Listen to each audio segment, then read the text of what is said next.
كان حتى عندي زميل في الفيلم الاولاني بيقول يعني ايه بقى انتوا قصدكم ايه يعني انه الست المصريه هتفهم في التمثيل اكتر مننا. فانا ببساطه قلت له لا يا حبيبي، هو مش كده. انا ممكن في فيلم مصري احتاج لك ككوتش، لانه الممثل بيحتاج عين ثالثه تبص عليه وبس. يعني الحكايه ان احنا مش زي الرسام لما بيرسم بيبعد خطوتين يشوف رسمته ايه المؤلف ممكن يعيد القرايه، انما المخرج بيشوف المونيتور، انما الممثل ما عندوش حد يشوفه. يعني طبعا من مواصفات الممثل الكويس انه يبقى عنده ممثل صغير اخوه الصغير كده، عارف اوير فاهم انه البادي لانجوج ده شكله ايه وكده. انما يستحسن عين ثالثه. فمحمود السراج وهو ممثل كبير جدا في الاول كان رافضني، وانا رغم اعجابي الشديد بيه من اول قرايه انا كنت معجبه.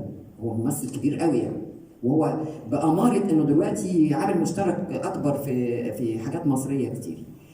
لكن العلاقه بعد كده بقت لطيفه جدا، لانه انا بس قلت له يا عمي لا، ده مش ممثل احسن من ممثل، ده اتنين ممثلين زملاء، واحد بيبص على اخوه خلاص، وده حقيقي.